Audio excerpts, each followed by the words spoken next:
Hello students, कैसे हैं आप सब? होप तो अच्छे होंगे। हाँ जी, पहले तो आप लोगों को आपके एग्जाम समाप्त होने में बहुत बहुत बधाई। मेरी बेस्ट विशेस आप लोगों के रिजल्ट के लिए आपके साथ है। आप जल्दी से ना कमेंट करके बताएंगे आपके एग्जाम कैसे हुए और वीडियो को लाइक करेंगे। मैं CA PS बनने वाला आप सबके से एक अमेजिंग वीडियो वेलकम करते में बात करूंगा what next after exam. Student की क्वेरी आ रही है कि सर हमने ना इंटरमीडिएट के एग्जाम दे दिए, अब हम नेक्स्ट क्या करें? कुछ स्टूडेंट ऐसे हो सकते हैं जिन्होंने एक सिंगल ग्रुप दिया है, कुछ स्टूडेंट ऐसे हो सकते हैं जिन्होंने बोथ ग्रुप दिए हैं, कुछ स्टूडेंट ऐसे हो सकते हैं जिन्होंने बोथ ग्रुप की तैयारी की थी लेकिन एक ग्रुप अच्छे से दिया और एक ग्रुप ऐसे दे दिया। कुछ स्टूडेंट ऐसे हो सकते हैं जिनका ऑलरेडी एक ग्रुप पास है और एक ग्रुप के एग्जाम उन्होंने इस बार दिए हैं। तो मैं इस वीडियो में आप लोगों के साथ डिटेल में डिस्कस करूंगा कि आपको अब एग्जाम के बाद क्या करना चाहिए, और मैं यहाँ पे ना कैटेगरी वाइज डिस्कस करूंगा कि अगर आपने सिंगल ग्रुप दिया है तो क्या करना चाहिए, बोथ ग्रुप दिए तो क्या करना चाहिए। ठीक, सबसे पहले आप क्या करेंगे, मैं यहाँ पे लिख रहा हूं और उसके बाद लिखने के बाद आपसे बात करूंगा। सबसे पहले आप पता क्या करेंगे, एंजॉय करेंगे दोस्त। नेक्स्ट 2 to 3 डेज ना खूब एंजॉय करो, इररिस्पेक्टिव कि आपके एग्जाम कैसे हुए, आपने कौन सा ग्रुप दिया है। आप सबसे पहले क्या करेंगे, नेक्स्ट 2 to 3 डेज ना खूब एंजॉय करें। जो भी आपने ना पिछले कुछ टाइम से प्लान कर रखा था कि एग्जाम देने के बाद मेरे को ये सब करना है, तो प्लीज उस प्लान को आप एग्जीक्यूट करें, खूब एंजॉय करें दोस्त। मैं आपको बता देता हूं, आप अगर इस टाइम पे ना अपने एग्जाम के बारे में सोचेंगे ना तो उससे कुछ निकलेगा नहीं, और जो आपने प्लान कर रखा ना उसको लेकर आप डिस्टर्ब हो जाएंगे। तो आपने क्या करना है, आपने अच्छे से एंजॉय करना है नेक्स्ट 2 to 3 डेज। ठीक, मैं इस वीडियो में डिटेल में डिस्कस करूंगा कि इसके बाद आपको क्या करना है। अगर आपको लगता है कि सर आज के लिए हमारा काम हो गया, तो आप एक काम करेंगे, इस वीडियो को यहीं बंद कर देंगे और वीडियो को सेव करके रख लेंगे। उसके बाद 2 से 3 दिन के बाद जब आपको टाइम लगे इस वीडियो को देख लेंगे। ठीक, अगर आपको लगता है कि नहीं सर हम ना वीडियो को आज ही कंप्लीट कर लेते हैं और आगे प्लान कर लेते हैं इंजॉयमेंट के साथ साथ, तो आप इस वीडियो को आज ही पूरा कर सकते हैं। आइए, वीडियो को आगे बढ़ाने से पहले एक दो बातें मैं आपको बता देता हूं। हमने सितंबर 25 और जनवरी 26 अटेम्प्ट के लिए फास्ट ट्रैक बैच भी लॉन्च कर दिया है। जो मेरा फास्ट ट्रैक बैच है, अभी इनिशियली हमने क्या किया है, ऑलरेडी प्राइस भी कम रखा है और 15% एक्स्ट्रा डिस्काउंट रखा है। डिस्काउंटेड प्राइस पे 15% डिस्काउंट के लिए आपने क्या करना है, कोड यूज करना, सक्सेस कोड। तो ये जो प्राइस है इस पे आपको 15% डिस्काउंट मिल जाएगा। जो मेरा फास्ट ट्रैक कोर्सेज में सिलेबस में 100% कवरेज है, 100% डाउट स्पॉट है, 3 व्यू है, बुक की हार्ड कॉपी मिलेंगी और 14 मॉक टेस्ट है विद इवेल्युएशन। जो CA इंटरमीडिएट एडवांस काउंट का रेगुलर कोर्स है उस पर हमने क्या किया, डिस्काउंट ऑन कर दिया है। और फर्दर डिस्काउंट के लिए आप क्या करेंगे, सक्सेस कोड यूज करेंगे। आप अपने सीनियर को रिकमेंड कर सकते हैं, उनको बता सकते हैं कि CA फाइनल FR का जो एग्जाम ओरिएंटेड बैच है वो भी मैंने ऑलरेडी लॉन्च कर दिया सितंबर अटेम्प्ट के लिए और जनवरी अटेम्प्ट के लिए। उसकी फी भी अभी टाइमिंग के लिए कम कर रखी है, और इतना ही नहीं, 15% डिस्काउंट मिल जाएगा फाइनल के स्टूडेंट को भी अगर वो सक्सेस कोड यूज करता है। तो सेम CA फाइनल FR के रेगुलर कोर्स पे मैंने क्या किया, प्राइस पे भी हमने टाइमिंग के लिए कम कर रखा है और 15% डिस्काउंट एक्स्ट्रा है इस प्राइस के ऊपर, यूज द कोड सक्सेस। आइए अब बात करते हैं, सर 2 से 3 दिन एंजॉय करने के बाद हमें क्या करना चाहिए। देखिए दोस्त, जैसे आपका एंजॉयमेंट खत्म होता है ना, आपको पता क्या करना चाहिए, आपको ना सबसे पहले सेल्फ एनालिसिस करना चाहिए। मैं ये नहीं कह रहा कि आपको एग्जाम का एनालिसिस करना चाहिए, वो हम लोग नेक्स्ट स्टेप में बात करेंगे। आपको सबसे पहले क्या करना चाहिए, सेल्फ एनालिसिस। इसके बाद फिर मैं आप लोगों से कैटेगरी वाइज बात करूंगा कि अगर आपने एक ग्रुप दिया है तो क्या करना चाहिए, बोथ ग्रुप दिए तो क्या करना चाहिए, एक ग्रुप ऑलरेडी पास है और एक ग्रुप अभी दिया तो क्या करना चाहिए, बोथ ग्रुप की प्लान कर रखी थी, बोथ ग्रुप के एग्जाम की तैयारी की थी लेकिन आपने एक ग्रुप अच्छे से दिया और एक ग्रुप वैसे दिया। तो मैं फिर कैटेगरी वाइज बात करूंगा इसके बाद। ठीक, देखिए दोस्त, जैसे आपका एंजॉयमेंट समाप्त हो जाता आपने क्या करना, सेल्फ एनालिसिस करना है। सेल्फ एनालिसिस बड़ा जरूरी है और इसमें कोई ज्यादा टाइम नहीं लगेगा, मुश्किल से आपको 5 मिनट लगेंगी। आपने 2 बातें मेन नोट करनी, एक, इन एग्जाम से आपको क्या क्या पॉजिटिव लर्निंग मिली है, और जो भी आपकी पॉजिटिव लर्निंग है ना उसको आप प्लीज नोट कर लें। और जब भी अपना नेक्स्ट लेवल का एग्जाम दें तो आपने इन पॉजिटिव लर्निंग को हमेशा फॉलो करना है। पॉजिटिव लर्निंग क्या क्या हो सकती है, एग्जाम से पहले आपका कॉन्फिडेंस लूज था लेकिन जैसे आपने एग्जाम स्टार्ट किया ना आपका एकदम कॉन्फिडेंस लौट के आ गया, ये बड़ी पॉजिटिव लर्निंग होती है। पेपर आसान थे या टफ थे, आपने 100% पेपर अटेम्प्ट किया, आपने सारे एग्जाम दिए हैं। अगर मान लो कोई पेपर किसी रीजन से खराब हो गया है तो जैसे आप एग्जामिनेशन हॉल से बाहर आए आपने उस बात को वहीं भुला दिया और आप नेक्स्ट पेपर की तैयारी पर लग गए। एग्जामिनेशन हॉल से बाहर आने के बाद आपने जो पेपर दे दिया उसके बारे में कोई डिस्कस नहीं किया। ये कुछ पॉजिटिव बातें हैं जो आपने नोट करनी, जो जो आपकी साइड से पॉजिटिव चीजें रही हैं कि हाँ ये मेरी साइड से पॉजिटिव चीजें रही हैं और ये मैं हमेशा लाइफ लॉन्ग फॉलो करूंगा। साथ में आपने क्या करना, नेगेटिव थिंग्स जो हुई हैं प्लीज उनको नोट करें और उनको लाइफ में कभी फिर फॉलो ना करें। नेगेटिव थिंग्स क्या हो सकती है, आपकी बड़ी अच्छी तैयारी थी लेकिन एग्जाम के अंदर आपका कॉन्फिडेंस लूज हो गया। जिस एग्रेसिवनेस से आपने जब सिलेबस स्टार्ट किया था तब तैयारी की थी, बाद में आपकी एग्रेसिवनेस में कमी आ गई। आप प्रॉपर टाइम टेबल फॉलो नहीं कर पा रहे थे। एग्जामिनेशन हॉल से बाहर आने के बाद आप सिर्फ उसी पेपर के बारे में डिस्कस करें जो पेपर हो चुका है। तो जो जो आपको लगता है कि नेगेटिव थिंग्स है और इनका इंपैक्ट आया आपके एग्जाम के ऊपर, तो प्लीज उनको जरूर नोट करें और आगे जो भी आप नेक्स्ट लेवल के एग्जाम देंगे आपने उन्हें बिल्कुल भी फॉलो नहीं करना। अब बात कर लेते हैं एग्जाम एनालिसिस के बारे में।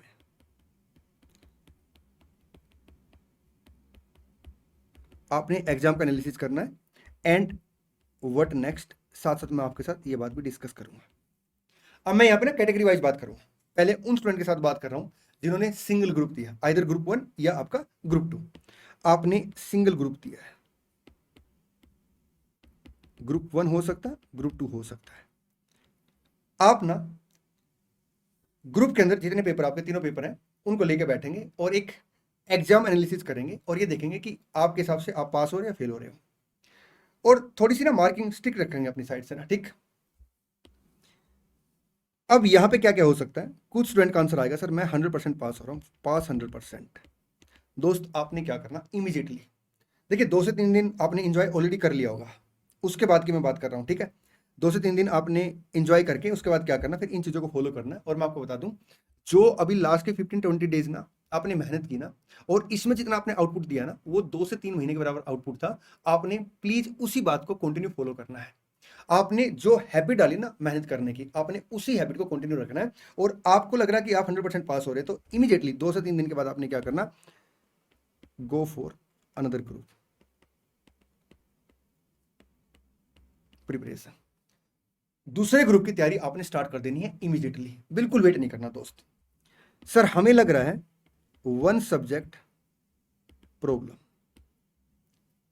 एक सब्जेक्ट में प्रॉब्लम लग रही है, तभी मैं बोलूंगा आप एक काम करेंगे, अगर सिर्फ एक सब्जेक्ट में प्रॉब्लम लग रही है तभी आप क्या करेंगे, अनदर ग्रुप की तैयारी स्टार्ट कर देंगे। सर लग रहा सर फेल हो जाएंगे, क्योंकि हमें ना पेपर देके लग गया है कि नहीं सर पास नहीं हो पाएंगे। दोस्त मैं आपको फिर बोलूंगा, आप पता क्या करेंगे, सेम ग्रुप, सेम ग्रुप की तैयारी करेंगे। और यहां पे 2-3 बातें आप प्लीज फॉलो करें। सबसे पहले ये देखिए, क्या आपको जिस ग्रुप के आपने एग्जाम दिए हैं और आपको लग रहा है कि आप पास नहीं हो पाओगे, क्या आपको उस ग्रुप के किसी सब्जेक्ट की दोबारा कोचिंग चाहिए, नहीं चाहिए, पहले आप ये डिसीजन लेंगे। अगर आपको लगता है कि नहीं कोचिंग नहीं चाहिए, मेरी साइड से कुछ गैप थे, जैसे मैंने मॉक टेस्ट नहीं दिए थे, मैं पेपर वाले दिन 100% सिलेबस कवर करके नहीं गया था, या कुछ और गैप थे, बट तैयारी में कोई गैप नहीं थे और उन गैप की वजह से मैं फेल हो जाऊंगा, बट मेरी तैयारी अच्छे से है, तो फिर आपको कोचिंग की नीड नहीं है। आप क्या करेंगे, सेम ग्रुप की तैयारी स्टार्ट कर देंगे। और अब अगर आप इस कैटेगरी में हो कि आपको कोचिंग नहीं चाहिए, तो आप पता क्या करेंगे, जो भी आपकी साइड से टफ सब्जेक्ट है, जो भी आपकी साइड से टफ सब्जेक्ट है, आप पहले उसको रिवाइज करेंगे। और मैं आपको बताऊं, 1 सब्जेक्ट 1 टाइम, एक बार में एक सब्जेक्ट उठाइए और मैक्सिमम 8 to 9 डेज का या 10 डेज का प्लान कीजिए और उसे खत्म कर दीजिए। दोस्त रिजल्ट आने से पहले पहले ना आपका एक बार सिलेबस पूरी तरह से कंप्लीट हो चुका होगा और सेकंड टाइम के लिए भी कुछ चीजें आप रिवाइज कर चुके होंगे। और जब आप रिवीजन करें ना तो रिवर्स ऑर्डर में करें। सबसे पहले उस सब्जेक्ट को उठाइए जिसमें आपको दिक्कत है, फिर उस सब्जेक्ट में जिन चैप्टरों में आपको दिक्कत है उन चैप्टर को पहले कीजिए। प्लीज इस बात को नोट कर ले और आप कॉपी पेन लेके बैठे, जिस भी चैप्टर में आपको दिक्कत है आप उन चैप्टर को पहले रिवाइज कीजिए, उसके बाद फिर जो चैप्टर हल्के उनको बाद में रिवाइज कीजिए। क्योंकि कई स्टूडेंट क्या गलती करते हैं, अब जैसे वो रिवीजन करने बैठेंगे ना, वो पहले उन चैप्टर को रिवाइज करेंगे जो उन्हें अच्छे से आते हैं, और जो चैप्टर उन्हें नहीं आते वो फिर से रह जाते हैं। इसलिए आप क्या करेंगे, पहले उन चैप्टर को रिवाइज करें जिन चैप्टर में आपको दिक्कत थी। सर 50-50% चांस है। दोस्त अगर 50-50% चांस है ना, तो मैं यही बोलूंगा, गो फॉर अनदर ग्रुप। क्यों सर? देखिए दोस्त, होता क्या है, अगर 50-50% चांस है ना, तो जैसे हम लोग ना रिवाइज करने बैठेंगे ना, हमें ये लगे यार सब कुछ तो आता है, और अगर मैं पास हो गया तो ये मेरी मेहनत बेकार चली जाएगी। इसलिए आप क्या करें, गो फॉर अनदर ग्रुप। ये मैंने कुछ कॉम्बिनेशन डिस्कस किए उन स्टूडेंट के लिए जिन्होंने सिंगल ग्रुप दिया है। अगर आपकी कोई और क्वेरी हो तो प्लीज आप कमेंट में पूछ लीजिए, मैं या मेरी टीम आपको रिप्लाई कर देंगे। अब मैं बात कर रहा हूं उन स्टूडेंट के साथ जिन्होंने बोथ ग्रुप दिए हैं। अगर आपने बोथ ग्रुप दिए हैं तो थोड़ी सी प्लानिंग यहां पे डिफरेंट रहेगी। आपको लग रहा है 100% पास, दोस्त पता क्या कीजिए, जो भी इंस्टीट्यूट के कोर्स है ना, आपका ओरिएंटेशन प्रोग्राम है, आपका आईटीटी है, एक बार देख लेना इनका आजकल नाम क्या है, आप वो कोर्स कर लीजिए, ताकि रिजल्ट से पहले पहले आपकी सारी फॉर्मेलिटी पूरी हो जाए, उसके बाद आप आर्टिकल से स्टार्ट कर लें। अगर कुछ स्टूडेंट ने इन कोर्स को ऑलरेडी पहले कर लिया है, तो फिर आप पता क्या करेंगे दोस्त, अपनी पर्सनालिटी डेवलपमेंट पे काम करेंगे। एक्सेल का कोर्स कर सकते हैं, आपका इंग्लिश स्पीकिंग का कोर्स कर सकते हैं, आप ना किसी ऑफिस को ज्वाइन कर सकते हैं। अगर आप ऑफिस को ज्वाइन करते हैं ना, तो आपको अभी से ही आर्टिकलशिप की आपकी प्री ट्रेनिंग एक तरीके से स्टार्ट हो जाएगी। Sir doubt in one subject, सिर्फ एक सब्जेक्ट में डाउट है सर, और किसी में डाउट नहीं है।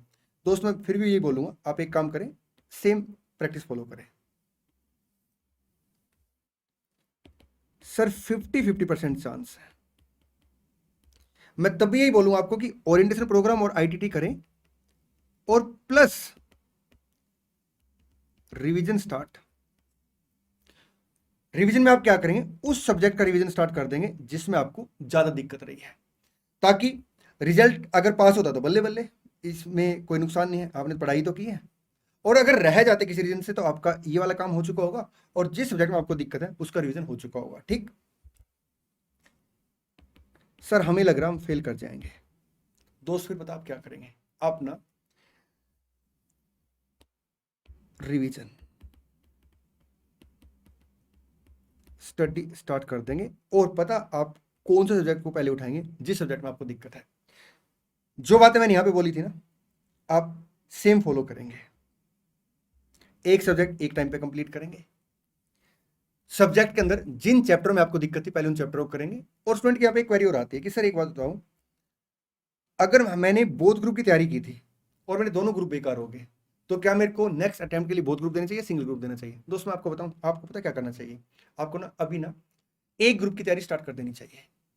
और जैसे आप एक ग्रुप का एक बार रिवीजन कर लेंगे ना, तो आपने फिर ये देखना है कि कितने टाइम में आपने उस रिवीजन को कंप्लीट किया, और आप ना 2 मॉक टेस्ट देके देखेंगे हर सब्जेक्ट के।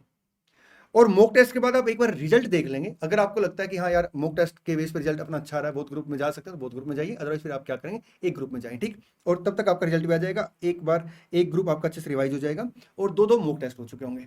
रिजल्ट के बाद आपके सामने एक्चुअल पिक्चर क्लियर हो जाएगी। सर मैंने ना तैयारी तो की थी बहुत ग्रुप की, ठीक है जी, लेकिन सर दिया था एक सिंगल ग्रुप। या फिर कुछ स्टूडेंट ऐसे हो सकते हैं जिन्होंने बहुत ग्रुप की तैयारी की थी, एक ग्रुप अच्छे से दिया है और एक ग्रुप वैसे ही बस टेम्परेरी दे दिया कि ठीक है बैठ जाते हैं, एग्जामिनेशन फी तो दे रखी थी। अब आपको क्या करना, सबसे पहले ना जो ग्रुप आपने दिया ना उसका एनालिसिस कीजिए।